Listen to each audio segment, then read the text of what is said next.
try this again. Here we go. Hey, hello everybody, and welcome to Not Quite Scholars, a podcast by three knuckleheads just trying to understand the Bible and explain it to the best of our ability. We are your hosts. I am John Klein. And I am Timothy Tibbles. Yes, he is. He's a little quiet. I need to turn you up a little bit. There you go. That's a good call. As you noticed, Brock is not here today, unfortunately. He had some car troubles today. We're praying for him right now. But a little bit of work stuff going on. But that's understandable. You know, we get it. So we're going to keep things today a little short, a little shorter of a topic. We're going to talk a little bit about a pastor's perspective. Tibbles and I have a little bit of a unique perspective in that because we have been a pastor and currently are a pastor. Yep. And that's what we're talking about. So, and if you guys have any questions or anything to bring to the table today, please hit us up. Go ahead and chat if you want to. I wanted to start off by talking about last week. Last week was such a cool topic. I feel like we did really, really well in what we talked about and how we explained it. It was a lot of fun. It was a lot of fun. Prosperity gospel is always a fun topic to talk about. Pardon me. But I was talking to my sister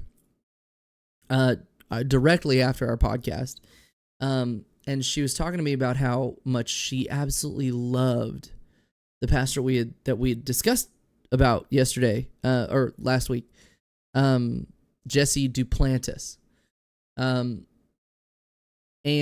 how much she loved him. Like she went to college and she absolutely loved hearing him speak. And I was back in the mid to late 90s, and I just thought, oh, why? Because everything I hear from him talking now is not good. No, not good. So very not different. Christianity. No, and it's so very different than what she loved about him. And she I told her like some of the messages that I was listening to and of his, and she just looks at me and she just goes, he was not like that when I heard him. And it really got me thinking about how easy it is for pastors to fall off the roadmap, if you will. You know what I mean?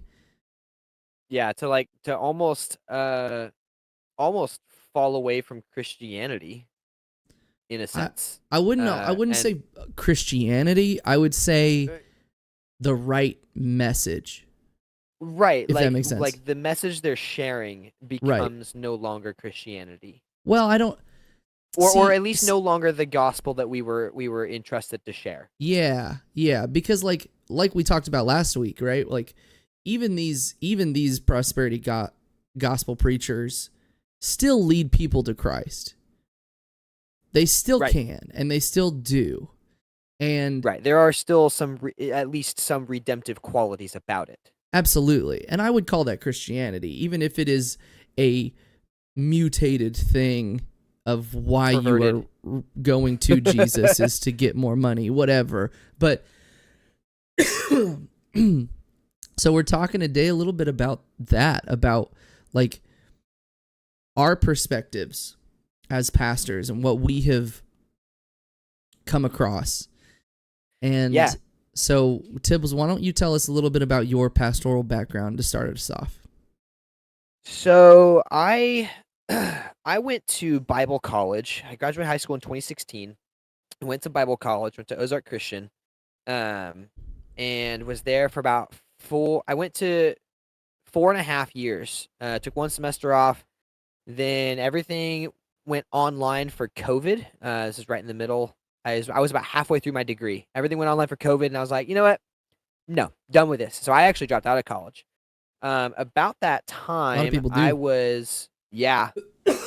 Um, about that time, I was a part-time youth pastor at a really small church in my area, and I was in charge of K through 12th grade. And Kids pastor. Oh, next gen yeah, pastor, technically, I guess. yeah, technically, but I was one of two technically staff members. Ooh. Yeah, so there was me, How and then big there was was our this senior church? pastor. Not big, not big. We had our biggest Sunday was Easter of 2019, and we had like 85 people. Ooh. Small It was small a time. small church. And there Beautiful were though. some really good things about that church. I love small There were some churches. things. Oh, they not gonna lie, my best, and I've only worked for two churches, so I can't say a whole lot about this, but it was definitely the one of the best experiences I have had, just working in youth ministry in general. Yeah. Um, so like when I was growing up and going through high school, like my dad's a worship pastor, and so I've been in ministry and surrounded by ministry for most of my life, as long as I can remember. Like my dad was one of my first, is you might call him my ministry professor, of sorts.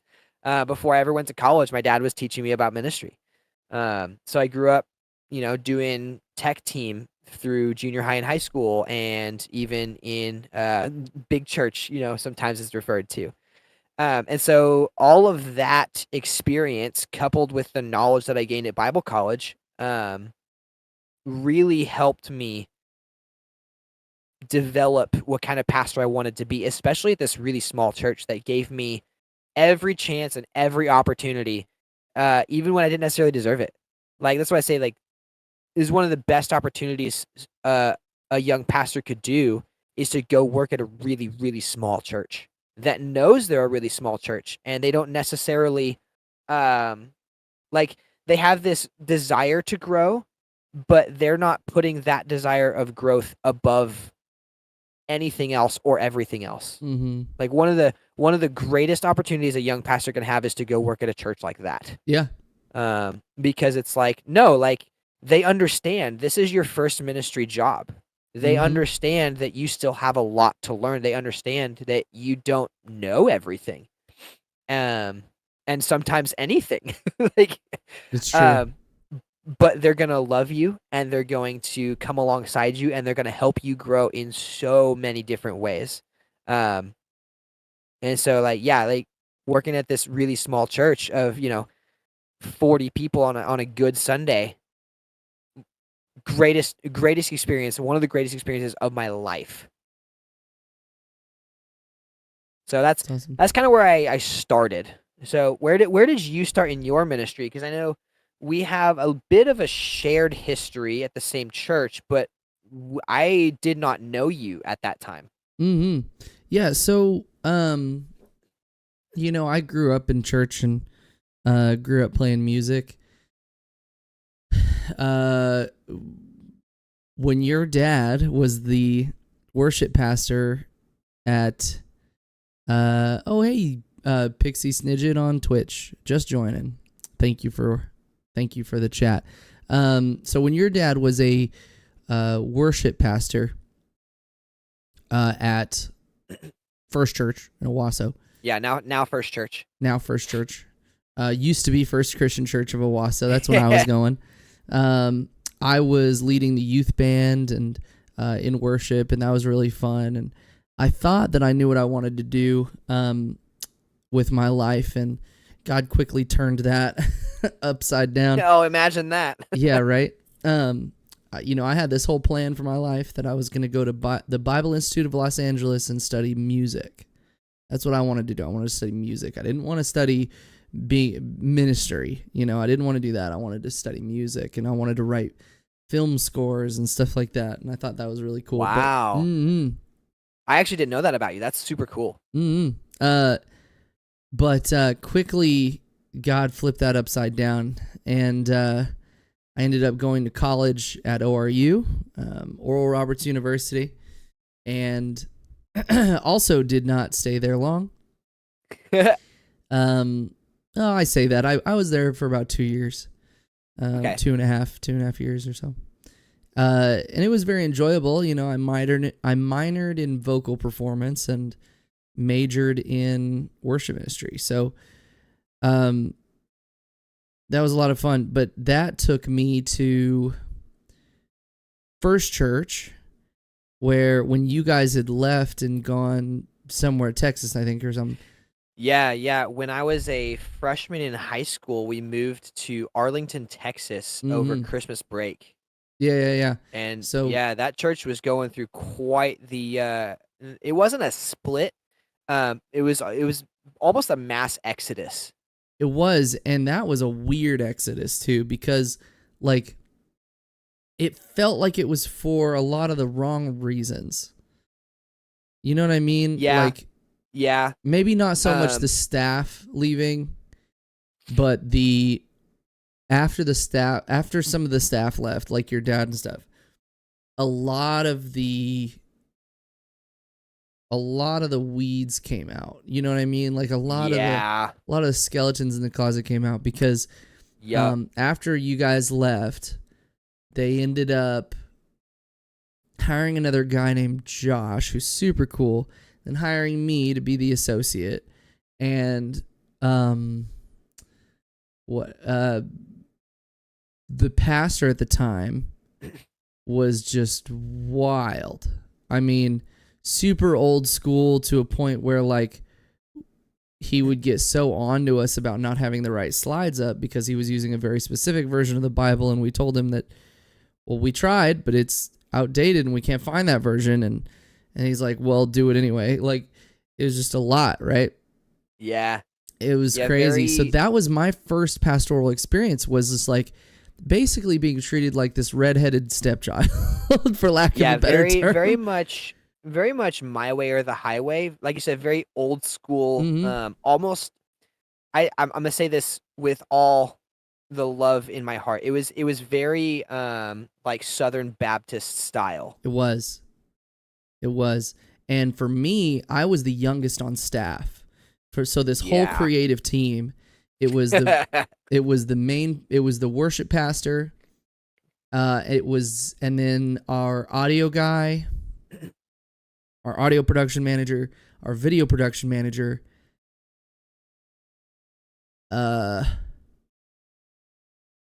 marketing, I don't remember his title, but it was like a marketing guy, and then it was me.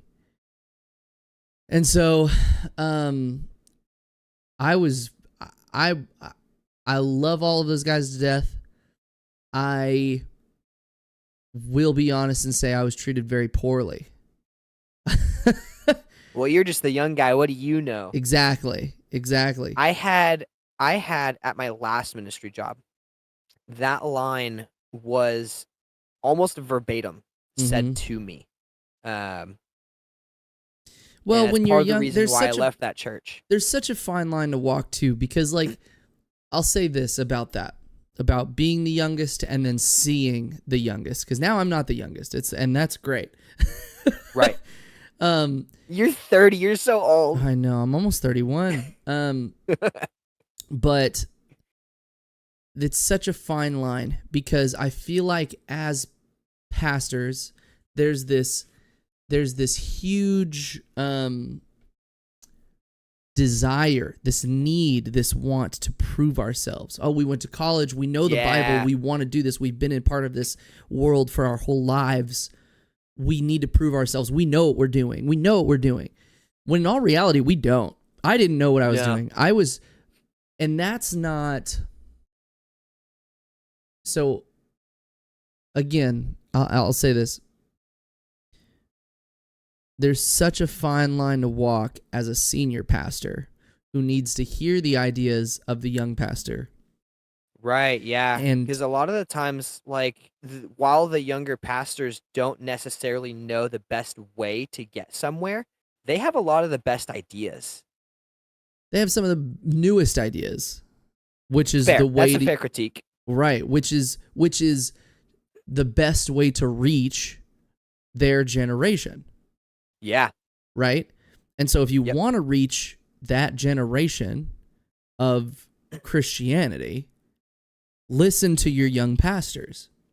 Yeah. But so that was but on the opposite but on the other side of the coin, young pastors need to hear their senior pastors and listen to the wisdom that they bring to the table, and not just take it as, well, you're just old and you're not listening to my ideas because I'm young. That's not true. Right. Half the time, Right. that is not true.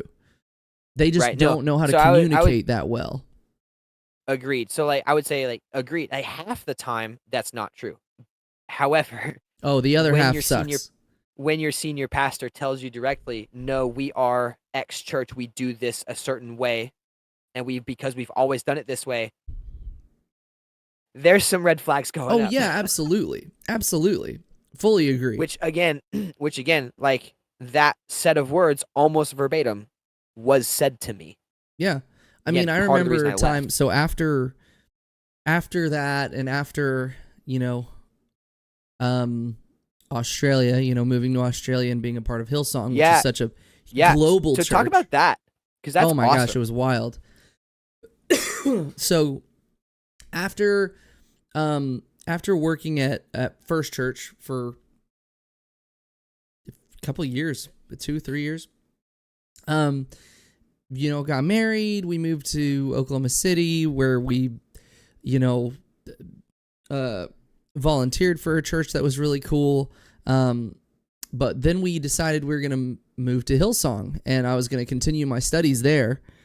And because of my background, they quickly put me into more of a leadership role, which was really cool.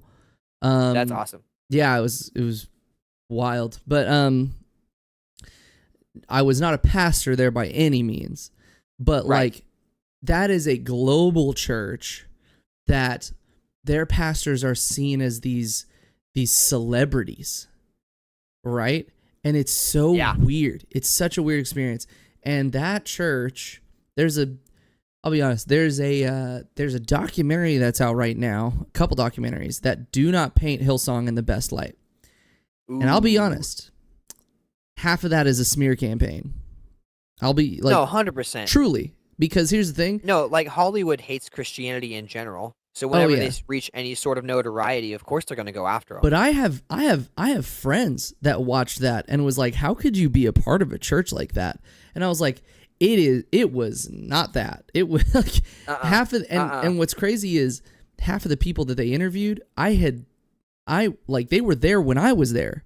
So these people are talking about all the nasty things that they've seen and all this stuff. And I'm telling you, they are exaggerating the heck out of it. Was there some bad stuff behind the curtain? Yes. There always is. Brian Houston, that was bad. That was a horrible situation. But that was just a horrible, horrible situation. But as a whole, Hillsong and their church and their pastors, They do a lot of good work. They do great work. Their passion is to spread the gospel and across the entire world. There's not a lot of organizations doing that. Yeah. Literally every single year they had a Vision Sunday where they would announce, we're opening up 3 more locations around the world. Will they succeed? Probably not, but we're going to try. It was wild. They would try to put Hillsong churches in parts of the world that you would be afraid to be a Christian. Right. It was crazy. But all that, I'll say this though, and then I'll get off of this topic. But the new senior pastor of Hillsong Church is awesome. One of the coolest things that he did, again, super passionate about the gospel and people, is he eliminated the green room is what they call it. So as musicians, when you're about to go on stage, you have your own little room off the stage that's called the green room, and that's where you keep your instruments, guitars. That's where Very the vocalists can warm up. celebrity-esque. very celebrity-esque. Yeah, it is, but it has a purpose, right? Like, you keep your stuff back there. Right. Like, anyway. We at Hillsong would treat it a little differently. We would kind of hang out back there a lot. We wouldn't. That's pretty common. A lot, yeah, it really is. But a lot of the main worship pastors at Hillsong would like just stay back there instead of going and mingling amongst the congregation and talking to people. Like, yeah, which is, again, you are a pastor. You are pastoring. Right. So instead of doing your job, again, and their excuse was, well, we're kind of celebrities. Like, that's kind of dangerous and all that stuff. And no, that's very elitist. Exactly. It's elitist. And I never liked that. I never liked that at all. But the first thing that he did when he was put into this position, he was like, we're not having a green room. It's gone. You're going to do your job. You're going to be a pastor and you're going to go talk to these people. Pixie Snidgen on. Yeah, I know, right? Like, anyway. So Pixie Snidgen on Twitch says, dude, yeah, being a stage manager for the city campus, I had to know what specific teas the worship leaders wanted and make it for them. Pretty sure they don't do that now, which is good.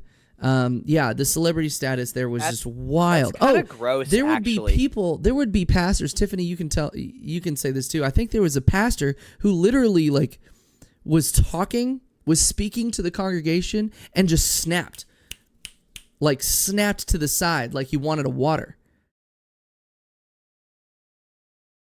Yeah, stunned silence, right? That's pretty gross. That's disgusting and despicable. Yeah. Yeah, Tiffany says, Pixie Snidgen on Twitch, she says, we had to have water bottles ready, mints, etc. Yeah, and Brian Houston specifically had sparkling water. Yeah. Oh, it was very specific. Everybody needed to know everybody's different preferences.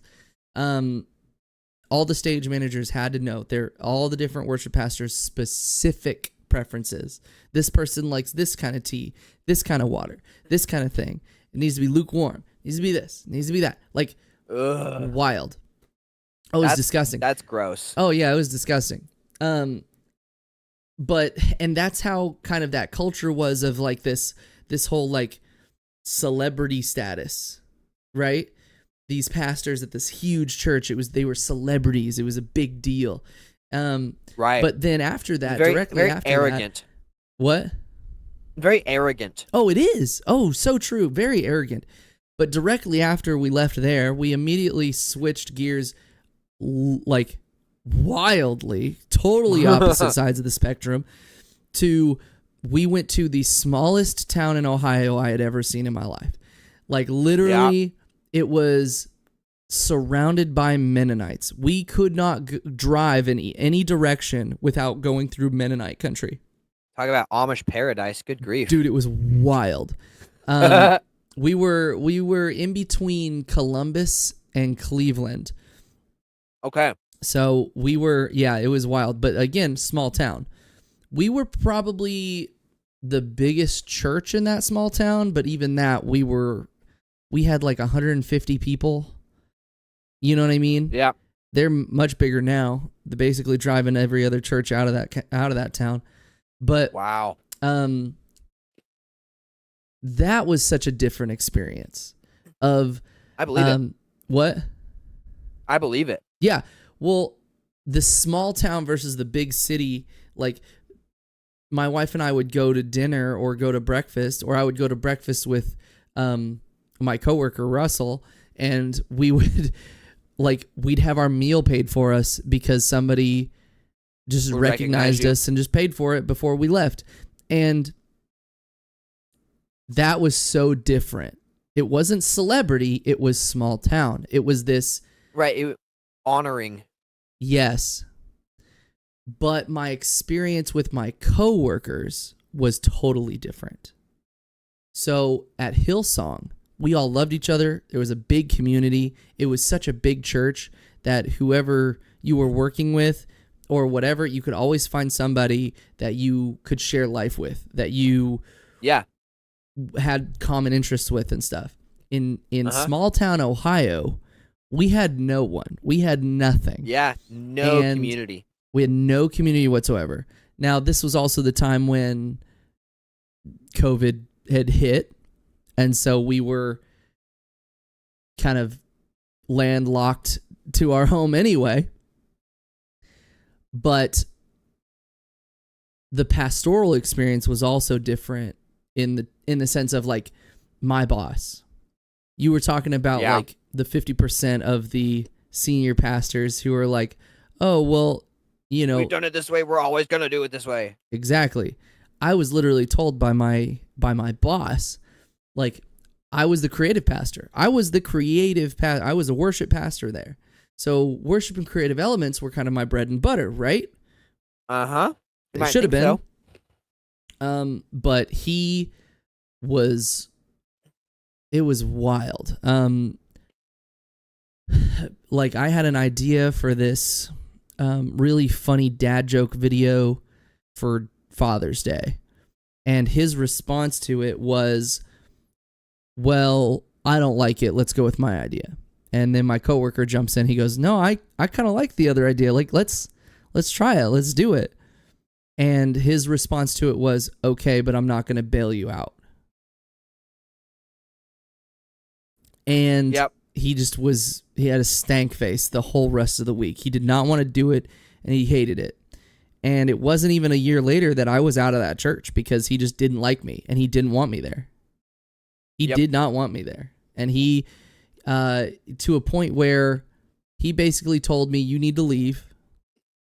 And instead of me having a conversation about, "Hey, guys, I'm leaving," and doing that respectfully, he ended up going and having a sit-down coffee meeting with every single one of my teammates and telling him that I was leaving because Tiffany and I just wanted to leave. So just lying straight to their faces. Also pretty gross. Right. Heinous. And I was not allowed to talk to them. Pretty heinous. And how old were you at this point? 28. Yeah, so just a little bit older than I am. And so, like being, pretty young, like you don't really know any better. And so you're just going to kind of be like, "Okay, bye." Right. Right. But you dealt with a very similar situation in your last church. Right? Yeah, it was not fun. So like I said, there were several occasions where my boss would sit me down and say, "No, we're not going to do this. We are part of X denomination. We do things a very specific way." There was one point, I mean, you remember this. This was just, oh gosh, this was not even a year ago. I did some consulting work for your church. Yeah, no, you did. It was really good. It was really awesome. But not even a year ago, last December, I put on a gaming convention for our church as a sort of like outreach ministry. Yeah, that was super cool. You were on the news for that. I was. It was like it was a pretty big deal for this area. Big deal. There were several high school students from the couple of small Christian private schools we have in the area. Came out to me, were like, "Dude, this is amazing. If we had more churches doing stuff like this in this area, like we would have far less atheists. We would, people would love Christians more. We wouldn't be as looked down upon and all those other things." We had another guy who he was a gay man, and he thanked me for making him feel welcome in our church, because he had said he has not stepped foot in a church in the last several decades because every time he does, he feels very chastised and unwelcomed. Oof. And so I'm like playing through all this. I'm like, man, this is a really good week. Like, sure, things were a little disorganized. You know, it was my first big event, and I could have thought through some things better. Sure. But then like in the background, we've got church members and my boss saying, no, you can't do this because you can't play Magic the Gathering because it's demonic. Bro, really? Come on. Like, you know, we had church members and my boss very hesitant to do any sort of things video game related. Like there were parents questioning my leadership because I wanted to play Fortnite in the church. Like, whoa. It's insane. Yeah, so very my my ministry, my personal ministry and call to minister to people is very nerd culture related.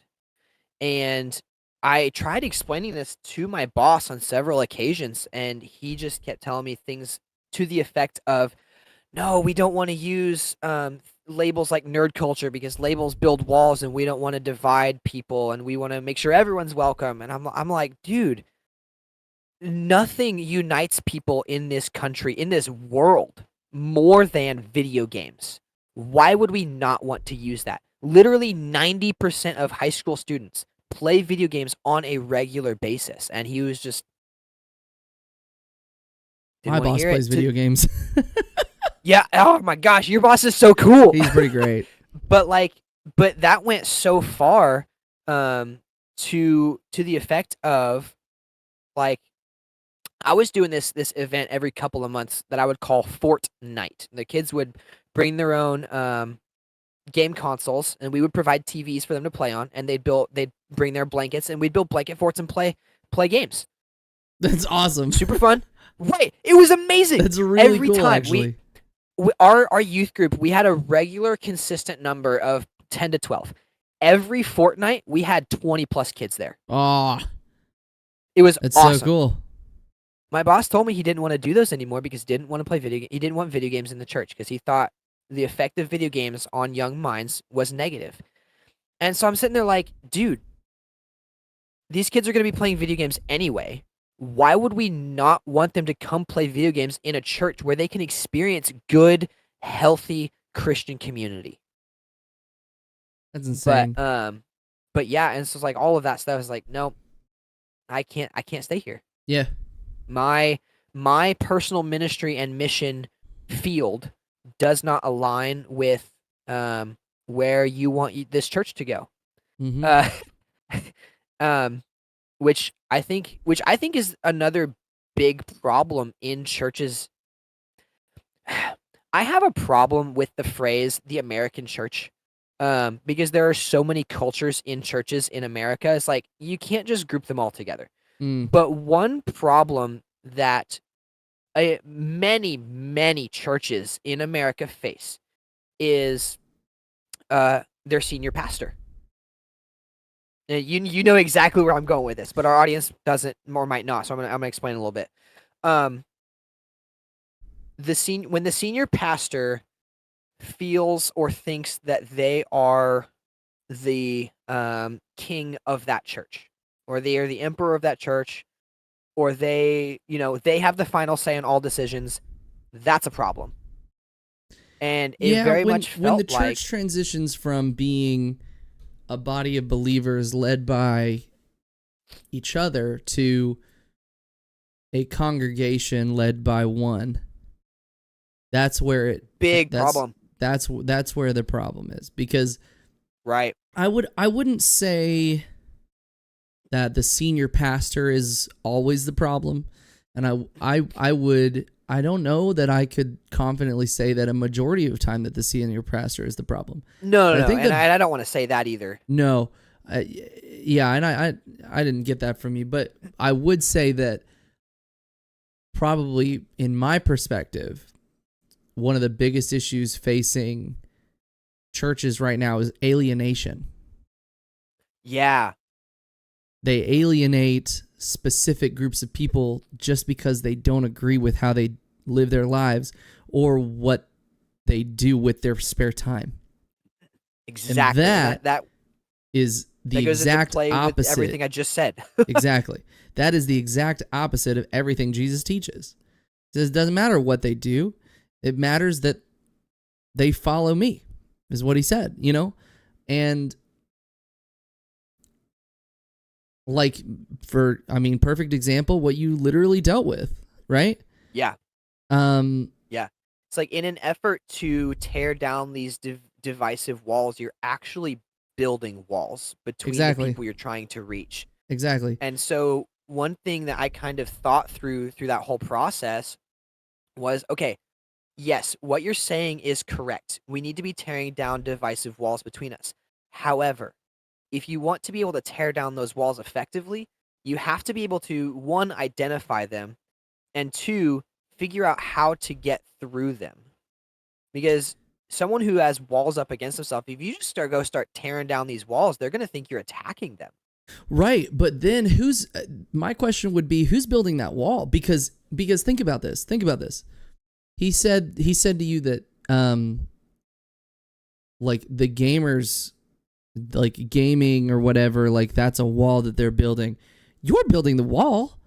You can incorporate them into what's going on. You can incorporate them into the church however you want. You can keep doing that Fortnite thing or whatever. Like, you can incorporate them, but you're the one building the wall because you're like, I don't like video games. Like, your refusal to include this group of people that has been historically othered by the church is detrimental to the future of the church. Absolutely. Now, I like this question. Now I know your name is Brian. No, Ryan Baker. Ryan Baker. Yep. So now I don't know your name. Just kidding. Brian Raker 1909 on Twitch, it says, is the problem that it's just one leading, or that the one is not living a holy life so they can effectively lead the church? Now, that's a great question, but there's a reason why we have an eldership in churches. There's a reason, because and none of us are Paul. None of us are Paul, the apostle. None of us are Peter. We can strive to be that. We can strive to live a holy life. But like, even if we were Paul and Peter, like, even they, made claims about themselves to the effect of, I am chief amongst sinners. Like, even if we can perfectly emulate these people who were ideal leaders of the church, we're still not perfect. Far from it, actually. Yeah. So that and that's why I'm saying like for example, right? The church in Ohio that I was at, this was their process for picking elders. Are you ready? This was their process. Oh gosh. Senior pastor would come up. He would say, at the end of his message that was already an hour and a half long, because he was super long-winded, so everybody wanted to go home, he would say, all right, to close the service. Longer than it needs to be. What? That's at least 3 times longer than it needs to be. Oh, it's wild. So anyway, he would come up and he would say, okay, well, we have a new elder coming forward who I really support, and his name is this, and we just need you to write yes or no on a piece of paper. Didn't say anything about him other than, he's a great guy. This is his name. There was a guy who was an elder at our church, wasn't even a part of our church. He lived like he lived 2 towns over. But because senior pastor liked him and knew that he wouldn't butt heads, and whatever the senior pastor said was good enough for them, he was going to be an elder of the church. Jeez. So that was their entire process of how to pick elders. Hey, here's this guy. Here's his name. He's a great guy. Yes or no? Right. And at that point, if you say no, even for valid reasons, you're accused for not supporting this really great guy. And how dare you not support this really great guy? Like, exactly. Gross. I mean, back to Brian Raker's question. Like, that's why I worded what I said the way that I did. The issue isn't necessarily that one person is leading the church, because if one person is is emulating Christ in the way they should, one, like we said earlier, they're listening to their young pastors. They're Mm-hmm. helping shepherd their church where it needs to Mm-hmm. go. They're listening to their elders. Right. But when that one person, gets into this mode of what I say goes, my way or the highway, that's the problem. Right. Right. Well, and I think it's a yes and. I think it's the senior pastor has to do their due diligence of being a good leader, but also be held accountable by the elders. Yes. They have to have just as much accountability as anybody on that staff who feels like they have to be held accountable by the senior pastor. The senior pastor has to be held accountable by the elders. Right? So, yes, he is a leader, but he also needs to be led. Yes. And held accountable and lead with the approval, I guess, is for lack of a better term, approval of the elders. When in most cases it's, hey elders, I'm doing this thing. Okay. Right. That's one thing that I think is impressive and admirable. That came out of a little bit of church history here. It's called the Great Schism, is the split between the Catholic Church and the Orthodox Church. Yes. And one of the more impressive things that the Orthodox Church has done is their quote-unquote pope doesn't necessarily have final say on what happens in the church. They're more or less a spokesperson for the church as a whole. And they kind of do all of these things like within council, the bishops, like the lead bishop, does, makes all these decisions within the council of the other bishops. It's not just like the Catholic Pope who just says, this is what we're doing. Because that's the problem. Brian Rager says we don't have Pope. Exactly. Like, that's what I'm saying. Like, you've got your bishops, but like you also have not archbishop, whatever they call it. The bishop is like the spokesperson of all of the other bishops, kind of idea. And so I think that has been a brilliant thing that separates the Catholic Church from the Orthodox Church, amongst others. But I think that is a very good model to follow. Right.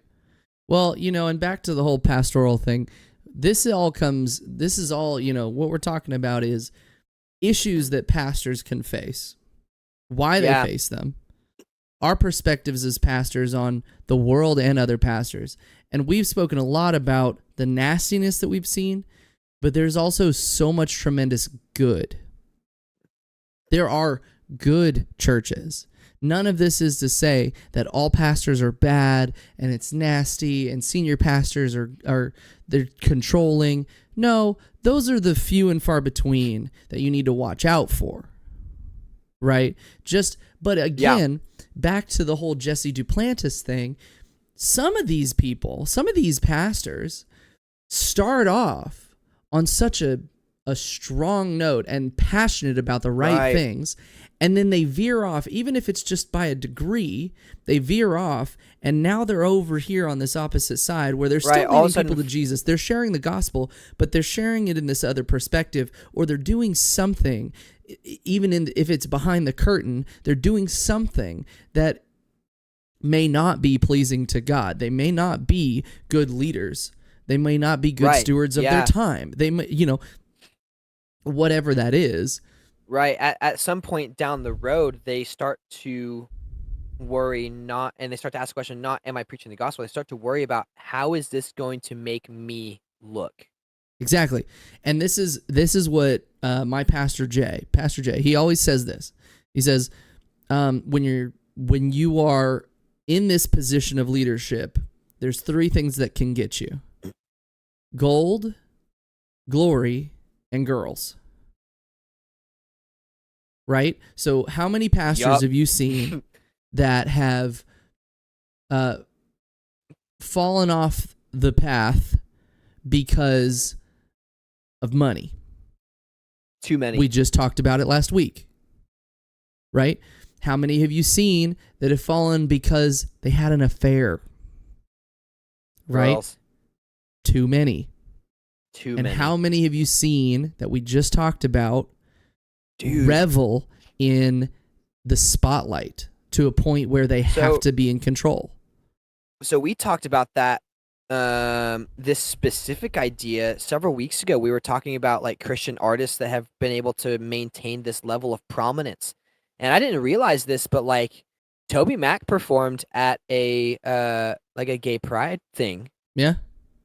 That's pretty and cool. I was like, whoa. Like I think it's cool, but like also so many people were like oh, he's performing for all these sinners and blah blah blah. It's like, dude, so did Jesus. this guy, right? Like, so did Jesus. Like, he invited tax collectors and thugs. Oh, yeah, thugs and sexually Prostitutes. promiscuous people, prostitutes, into his community, and said, "Hey, I'm saying this because I love you.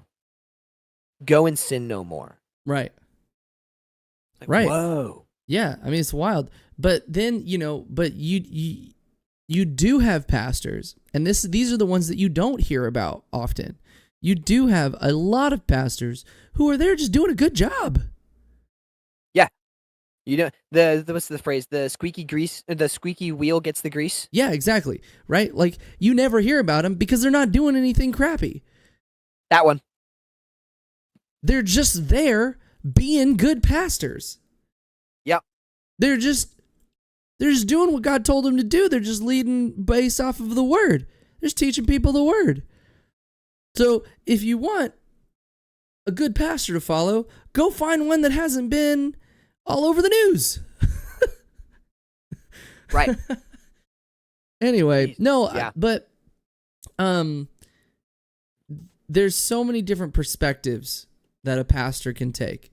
And one thing, if I could tell my younger self, is listen. Shut up and listen.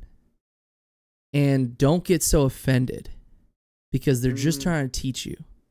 Also, have That's a big coffee one. with your volunteers. Like, that's a big deal. You're a pastor. You're there for the people, not yourself, not for the glory. Uh-huh. Like, listen. But I don't know, man. There's all these different things that we can talk about, the nastiness of our previous experiences, but there's also these really cool moments. Like I've got a buddy of mine named Russell who's now a pastor in Florida at Journey, I believe. And he and I were in Ohio together, and he was one of the biggest proponents of saying, like, to the elders about my senior pastor, he was like, you guys got to keep him in check. And they just didn't listen to him, so he left. He was like, okay, see ya. Yep. Yeah, I think you made a comment like, go find a pastor that's not all over the news. Like, why the pastor's on the news is a big. It's a big factor to take into account. right. So, like, there's a church out in California that one of my good friends named Colt, he's a senior pastor up in Iowa right now. Dude, Colt's got a wild story. But he spent some time in prison, and when he got out, he started going to a church called Triple X Church. And what Triple X Church does is they would take their college-age ministry, and they would go, this is California, so they would go to these porn conventions and hand out Bibles and T-shirts that said Jesus loves porn stars. Bro. Whoa. What on earth? Like, that is so, like, mind-boggling to think that a church would have that sort of, like, forethought and, Wow. and, what's the word I'm looking for? This kind of thought to be that provocative almost with their message of Jesus loves you. Wow. Like that blows my Bold. mind. Yeah, super bold, which is Bold. like what we're called to be. Yeah. And so like Colts tell me about all this. I'm like, dude, I want to be a part of a church that does that.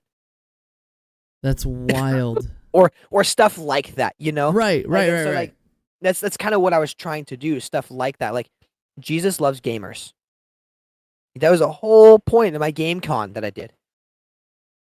And we had people that didn't come, right? Like, we had people that didn't come simply because we were held in, or our event was held in a church. That's fine.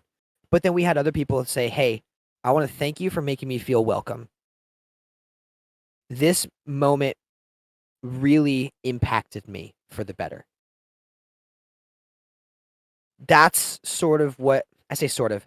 That's what Christianity is supposed to be. That's what Christianity is. Yeah, and the pastoral role itself is, when it boiled down, should be no more than teaching people the Word of God and guiding them through their life in steps alongside Jesus. Right? Yeah. But that... Pixie Snidget said, but yeah, back to Russell real quick. Great guy who, now that he left, is getting great opportunities, as he should, because he's great. Agreed. It sounds like it. Yeah, he's actually going to be speaking at Seacoast in front of 30,000 people next year. It's wild. Whoa. Yeah. That's nuts. Craziness.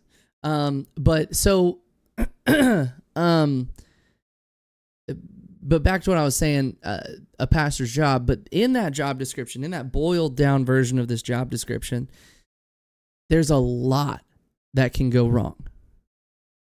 Yeah. There's a lot that can be miscommunicated. And a pastor always has to stay vigilant.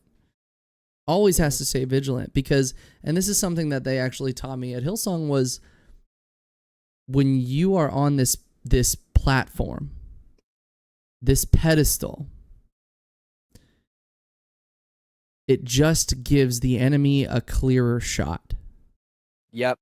You put a target on your back. You do. You absolutely do.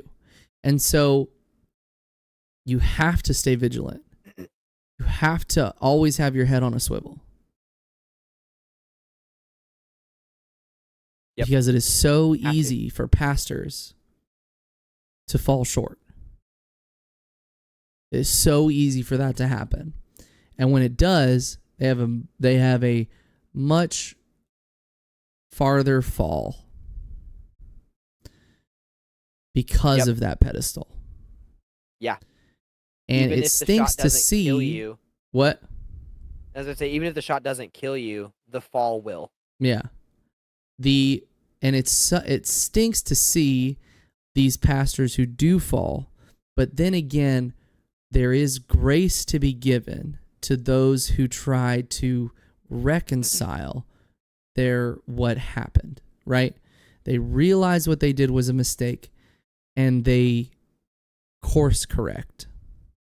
Mm-hmm.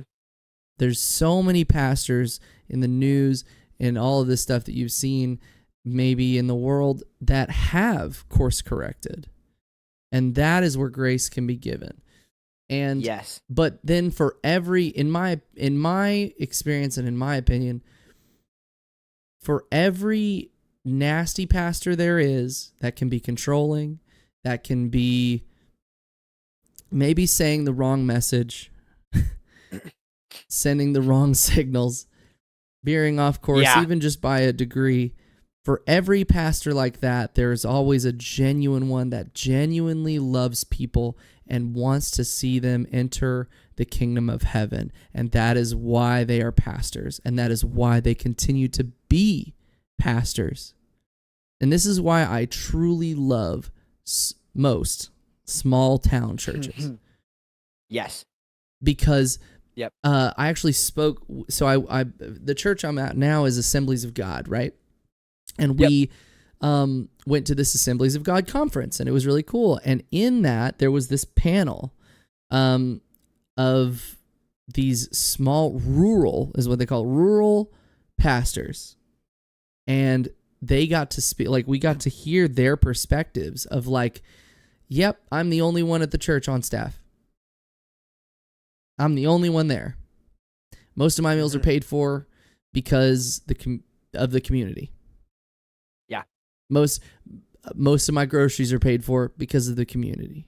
Because that is what Christianity and small town churches are all about. It is community. If you can put yourself in this community and solidify yourself, you're there. And they've got your back. And that is what Christianity is and should be. Is a group, a body of believers that have your back, that love you and care for you. And your pastor is who guides you, who teaches you the words of Jesus, helps you walk in step with Jesus throughout your life. And again, for every controlling pastor, nasty, whatever, there is the beautiful, loving pastor who will take you the whole way. Yep. Walk hand in hand with you to Jesus Christ, which is a beautiful sight. I haven't been able to find it, but Pixie Snidget or Brian Raker may know where it's at. But there's a specific Bible verse that talks about the idea basically being, don't blame God for the mistakes of man. Mm-hmm. And I know we've talked about this both behind the scenes and on show before, of we both have the utmost understanding and love for people who grew up in the church and are no longer part of the church, specifically for reasons that we just discussed tonight. And so my message to them would be, one, to reiterate what you said, for lack of a better word, nasty pastor who doesn't understand what it is to be a pastor, there is at least one really good, loving, fruitful pastor who is really doing his best to follow what God has called him to do in his life. And so my plea would be, please don't give up on the church or Christianity just because you've had some bad experiences with some bad Christians. Like, we're all human. Yeah. Paul killed Christians. Paul killed Christians and then became, one of the founding members of the earliest church. Like, that is so inspiring to me. The Bible literally says we all fall short of the glory of God. We all do. Every single one of us. So we need to keep that in mind. Because I know that there are a lot of young pastors out there who are questioning that calling. Yeah. And I mean, that was me for the last 6 months. Yeah. Before hopping into this with you guys. Yeah. I mean, it was me for a while before I got the job that I have. Yep. It really was. Pixie Snidget can tell you. I sat and I just said, I don't know if I can keep doing this. I don't know if I can keep getting burned. If this is what ministry is like, I don't know if that I want to be in it. Yeah. Brian Raker says, being surprised at sinful people in the church is like being surprised when you find sick people in a hospital. It's where they're supposed to be. That's true, but also Amen. super, super common for people to look at their pastors and which, this is a fair perspective, look at their pastors and putting them on a higher pedestal and holding them to a higher standard. Pastors are held to a much higher standard because of their position. Timothy and Titus tells us that. Like, exactly. Not many of you should seek to become teachers because you will be held to a higher standard. Like, exactly. But Some of you can't handle it. exactly. But like you said, the disciples, the apostles, they said chief among sinners, Yeah. right? Like, we are no different. Sure, we're called to a higher standard, but we also fall short.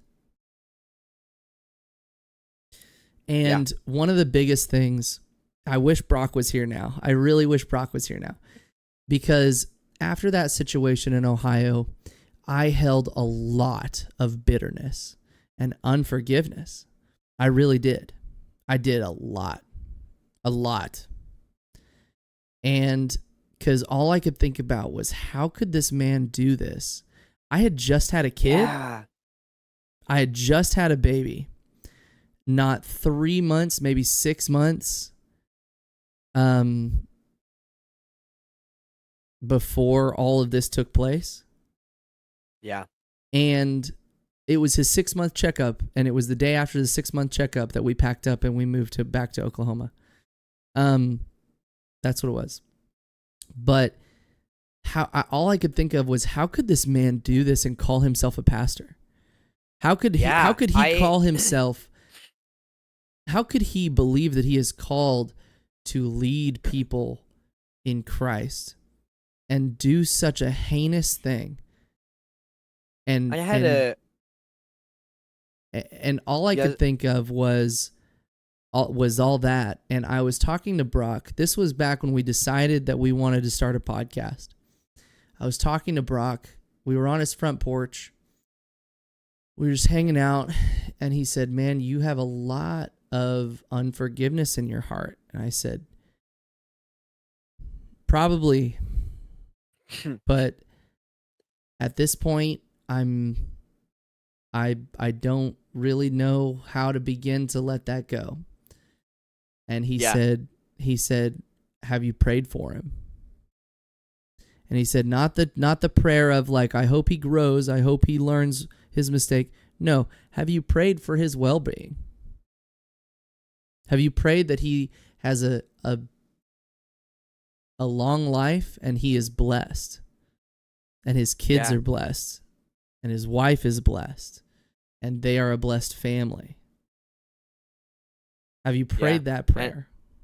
And I mean, this is what Jesus means when he says, love your enemies. Mm-hmm. Like, because when you start to, I'm going to back up. I had a couple of very similar situations with my last boss. Literally when he and I were having conversations about whether or not I was going to stay, he told me verbatim, if you can't come to agreement with me on this, maybe that's your answer on whether or not you need to leave. And I was like, in my head, I'm like, you can't force me into that position, but whatever, okay. And I had another situation where I had an issue with one of my volunteers, and I asked him to step down from my team for a while, and my boss got very angry with me and said to me, "Why would you do that without talking to me? You're not his pastor." And so, I mean, for months, I had all of these moments playing through my head, and I'm not angry about them anymore, which is why I can talk about them now. But I had for months all these moments playing through my head, thinking, how could you call yourself a pastor and pull this kind of crap? Like you just said. But that's what Jesus means when he says love your enemies, because when you are able to pray for this quote unquote enemy, whoever it is, you start to see them not as an adversary that you thought they were, but as a son or daughter of God that they have always been. Exactly. That's literally what Brock said that night. And so that night, I prayed for the man who stabbed me in the back. And it was not an easy prayer. And there were some tears shed, but it started this road to forgiveness that needed to happen. Uh-huh. Especially calling yourself a pastor, you have to be able to forgive that stuff. Yeah. And it's rough. It's tough. It's so hard. But it's worth it. And so, yeah, I like the idea of closing this topic, this conversation, with a calling to pastors of, like, In general. just in general. Keep walking the faith. Listen. Forgive. And don't question your calling because of some hypocritical people. Yeah. But pray for them. Yeah. Yeah, to any young pastor who's out there, I would say putting yourself, not necessarily putting yourself, but putting up with a situation like like you and I have gone through was hard and horrible and wreaked havoc on my both mental and spiritual and physical health. But I learned a lot through that. And coming out the other side, I think this is the first time I'm going to be able to vocalize this. It was all worth the hassle because I am a stronger person now. My relationship with Jesus is stronger now because I put up with it. The saying, you have to walk through hell to get to heaven. Like, there's a lot of truth to that. There's a lot of truth to that. So, like you said, keep the faith, keep walking the walk, and stay strong. As strong as you can, while also staying humble. Honestly, some of the best advice that I ever got as a pastor was a pastor mentor of mine based out of Branson, Missouri. Just said, read your Bible. Yeah. A man whose Bible is falling apart usually leads a life that's not. Where did you hear that quote? Because I quote that a lot. I have no idea. It's just this core memory I have. I don't know where I heard it. Honest to God, you may have heard it from me. Because Maybe. I say it a lot. My first memory of that phrase was in like 7th or 8th grade. Yeah. 7th grade. Yeah. I heard that from a guest speaker at a summer camp that I was at. And ever since I heard that, I was, wow. It was this, I want to say it was like this professional football player turned minister because his wife had died. And I can't remember his name. If y'all know it, let me know in the chat. But yeah, no, anyway, no, this was good. But it's Charles Spurgeon. There it is. A Bible that's falling apart usually belongs to someone who isn't. Mm-hmm. There it is. I love it. I love it. I love it. So, all that to say, pastors, we love you. Without you, we don't right grow. Right there with you. We are with you. If you guys have any questions, please feel free to chat or email us at notquitescholars@gmail.com. Any prayer requests, we'd love to read them. We'd love to pray for you and with you. Yeah. Do you have anything else to add? No, I think that was about it. Yeah. Yeah. Don't let your pride get in the way of the work. Yeah. Don't let your pride get in the way of the work. I like that. All right. Well, I am John Klein, and that is Buddy Tibbles, or Tim Tibbles. Second Timothy. Yeah, Saint Timothy. Second Timothy. Second Timothy. That's what it is. We've been Not Quite Scholars. Thank you so much for joining us today. We will catch you next time.